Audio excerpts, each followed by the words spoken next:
There's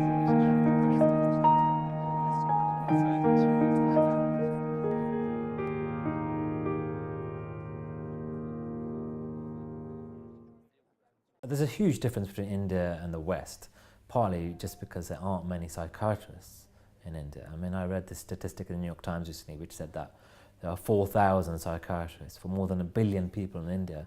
In America, there's 10 times that number for a fraction of the number. So mental illness just isn't diagnosed quite often. And one of the things I discovered about my family is that my great-grandfather probably also had a severe mental illness, and his treatment was basically being tied to a bed. Picture Asia. India. Population 1.2 billion. Only China has a larger population. India's population is more than 19 times greater than the population of the United Kingdom. And yet, as is the case in so many Asian and African cultures, mental illness is not recognized as such. Quite often, people from the Indian subcontinent would associate mental and physical illness together. So you have physical symptoms even when you're feeling depressed or stressed. So you would go to the doctor, but it may take a long time before it gets diagnosed. And the second possible reason is that what tends to happen is that particularly with some of the research work that I did with Punjabi women in Southall, they were very clear. I mean, there's no word for depression in Punjabi, but they knew, sadness, feeling unhappy, feeling, having loss of interest, not being able to do things. They were also very clear about potential causes. Stress in the family, drinking, domestic violence can lead to depression. But interestingly, most of them felt that this was part of life's ups and downs, so it was not a medical problem. There are more than 4 million Asians living in the United Kingdom. That's close to 8% of the population. Approximately 1/3 of the Asians have Indian ancestry.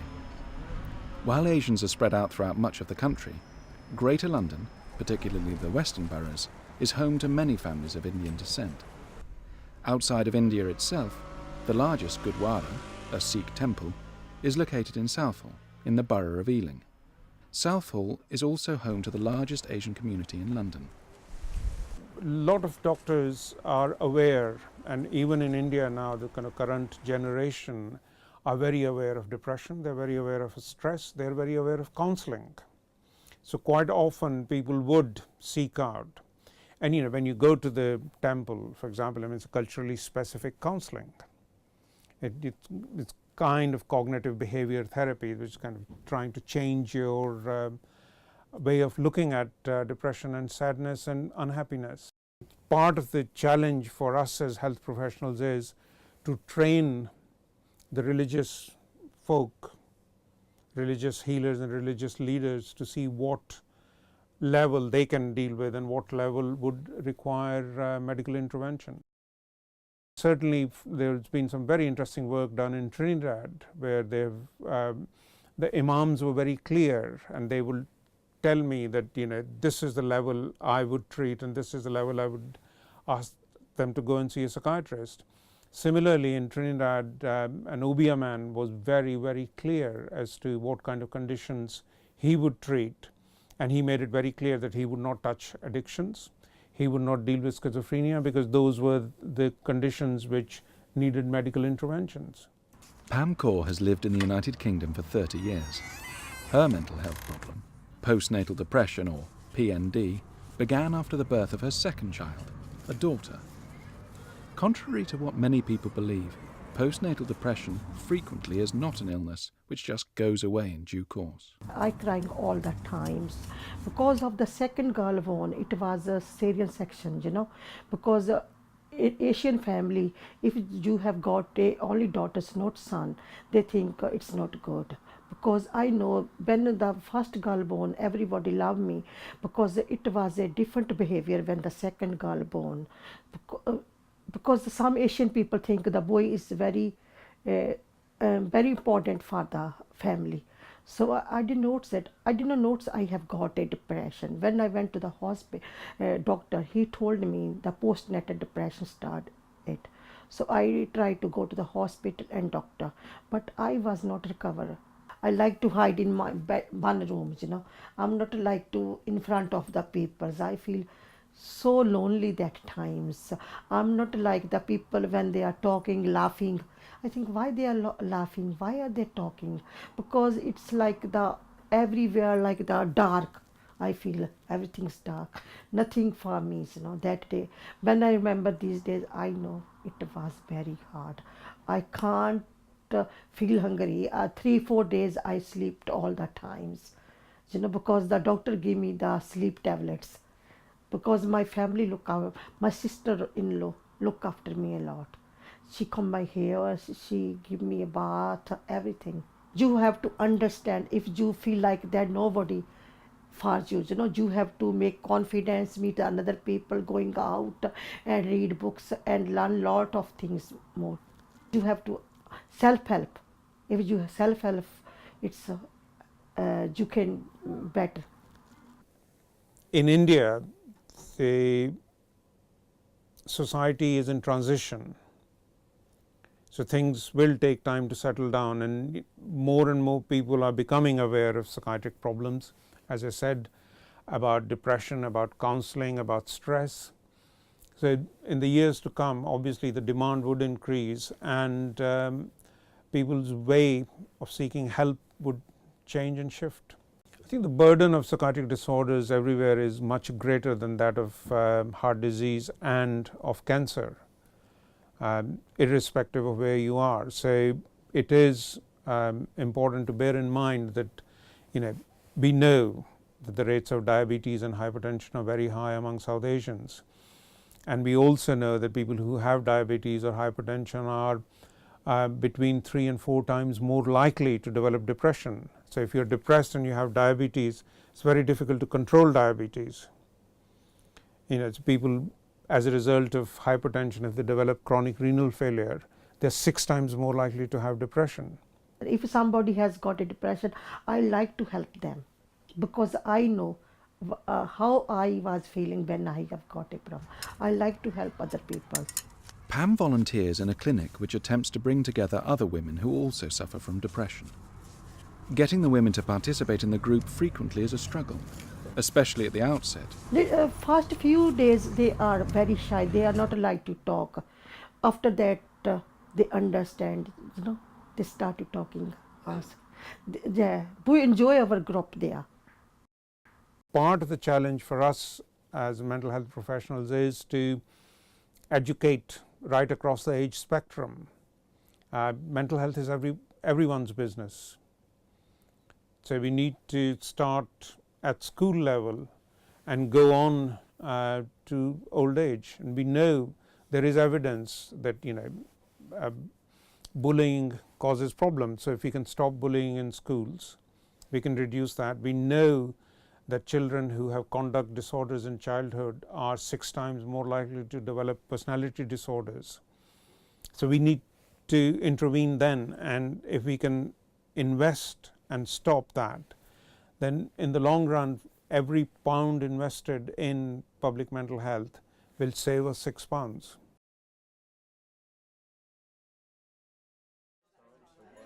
Sathnam Sangera was born in Wolverhampton, the youngest of 4 children. He remembers a happy childhood. Early in his life, however, Sathnam's father and sister were diagnosed with schizophrenia. Only Sathnam didn't know. When he was 24 years old, he accidentally discovered information about their illness. Nevertheless, for the next 5 years, Sathnam didn't ask any member of his family about their condition. Then he did, spending 18 months exploring very little else. It wasn't completely hidden in that my mum knew about it, my sister knew about it, and they dealt with it. So it was just kept from me, and I willfully ignored it. So that's a different issue. I think I was the most ignorant, but it's partly because I was the youngest, and therefore, they didn't want to, none of my siblings wanted to afflict me with the burden of it. And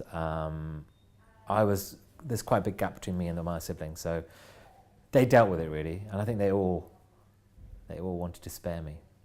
In the end, it was nothing to do with mental illness that forced me to confront my family's history.